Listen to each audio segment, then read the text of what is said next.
کہ اسرائیل امریکہ کی ناجائز اولاد ہے، تو پھر تو تمہیں ہضم کر لینا چاہیے نا، پھر تو لبرل کو بھی ہضم ہونا چاہیے نا کہ قائد اعظم نے کہا ہے، اور اس ناجائز بچے کو تم نے اتنی طاقتیں دے دی کہ وہ مسلمانوں کے قبلہ اول میں نماز پڑھنے والوں کو بھی نہ بخشے۔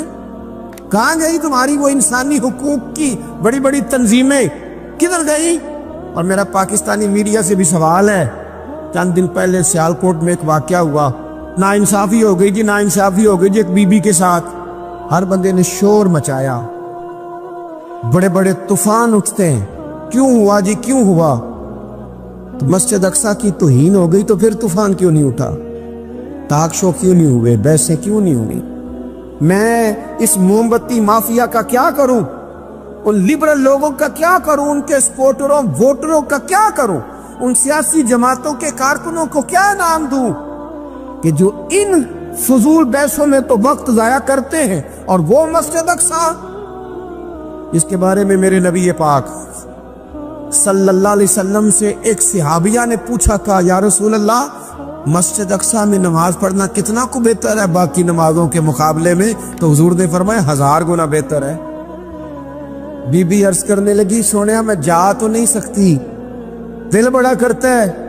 حضور نے فرمایا جا نہیں سکتی تو وہاں تیل ہی بھجوا دے، جس میں حاضری لگوانے کی حضور بات کریں جس مسجد میں۔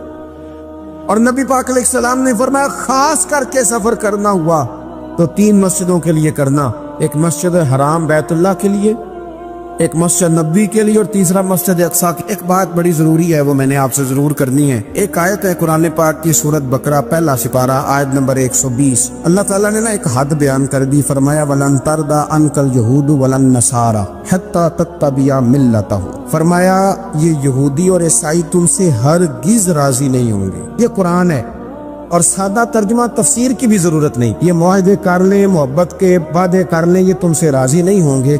کب راضی ہوں گے؟ حتی تتبع ملتہم، یہاں تک کہ تم ان کے دین کی پیروی کرنے لگ جاؤ۔ میرا جب پہلی دفعہ پاسپورٹ بنا تو میں نے سارا پڑھا، کتابیں پڑھنے کا شوق تھا شروع سے۔ اس کے ہر صفحے پہ لکھا ہے کہ سوائے اسرائیل کے، یعنی آپ پوری دنیا میں یہ سبز ہلالی پاسپورٹ لے کے جا سکتے ہیں، خبردار اسرائیل آپ یہ پاسپورٹ لے کے نہیں جا سکتے۔ یعنی اتنی نفرت کسی ملک سے کہ اس پر لکھ کے چھاپ دیا ہر صفحے پر کہ یہ پاسپورٹ سوائے اسرائیل کے ہر ملک کے لیے کارآمد ہے۔ میرا سوال ہے عرب کے ان لیڈروں سے جنہوں نے اسرائیل کے ساتھ معاہدہ کیا، مجھے بتاؤ تمہیں فلسطین کی بیٹیاں بھول گئی نا ساری کی ساری؟ تمہیں وہ ماں بھول گئی نا جو مسجد اقصیٰ کے دروازے پہ کھڑی ہو کے چیخیں مارتی تھی اور کہتی تھی کوئی علی کو خبر کرو کہ میری بچیاں قید میں؟ اور بھول گئی؟ تمہیں وہ بہن بھول گئی نا جس پر شراب کی بوتل انڈیڑتے تھے اسرائیل کے فوجی؟ وہ آپ کو ابھی بھی ویڈیو مل جائے گی، وہ انڈیلتے تھے شراب کی بوتلوں سے، پکڑتے تھے، دست درازی کرتے تھے، اور وہ بیٹی کہتی تھی یا رحمت للعالم۔ بھول گیا تمہیں وہ سارا کچھ؟ تم نے 1 منٹ لگایا اور تم معاہدہ کس سے کروا رہے ہو؟ امریکہ کے صدر سے؟ اتنا ظلم کیا تم نے، اتنا قاتل کے ساتھ معاہدہ؟ کیا سمجھتے ہو فلسطین والوں کا کوئی والی وارث نہیں؟ سنو، میرے رسول کریم صلی اللہ علیہ وسلم نے فرمایا میرا کوئی مالدار امتی دنیا سے چلا جائے، پیسے جائیدادیں چھوڑ کے جائے تو اس کی اولاد میں بانٹ دینا، لیکن اگر اس کے ذمہ قرضہ ہو تو میرے پاس آ جانا، میں اپنے امتی کا قرض ادا کروں گا۔ جس کا کوئی وارث نہیں ہوتا، مدینے والا اس کا وارث ہوتا ہے، میں قرض دوں گا اپنے امتی کا۔ کیا سمجھتے ہو فلسطینی لوارث ہے؟ صبح قیامت نبی پاک تم سے سوال کریں گے، تمہیں اللہ کے حضور حاضری دینی ہے۔ کیوں نہیں صلح کرتا اسرائیل فلسطین کے ساتھ؟ لبنان کے ساتھ دوستی کیوں نہیں کرتا؟ شام سارا کٹ گیا اسرائیل کی وجہ سے، اور آج تمہیں خیال آیا ان کے ساتھ معاہدہ کرنے کا؟ ہمیں سبق پڑھاتے ہو خدا سے ڈرو، اور پھر اقبال کہتے ہیں مسلمانوں سے مایوس نہ ہونا، حکمرانوں سے زیادہ امیدیں بھی نہ لگانا۔ وہ جو چھوٹے چھوٹے لوگ نکلے تھے نا صحرا سے، بظاہر غریب تھے، بظاہر ان کے پاس مال نہیں تھا، وہ خالد بن ولید جیسے، وہ سعد بن ابی وقاص جیسے، بظاہر ان کے پاس زیادہ اسلحہ نہیں تھا۔ اقبال کہنے لگے مایوس نہ ہونا، یہ نہیں کہنا بن کچھ نہیں سکتا، فرمانے لگے رات میں نے سنا ہے فرشتے آپس میں باتیں کر رہے۔ واہ اقبال، تیرا بھی انداز کتنا نرالا ہے۔ کہنے لگے رات فرشتے آپس میں باتیں کر رہے تھے، میں نے سن لی ہیں۔ بھلا وہ کیا کہہ رہے تھے؟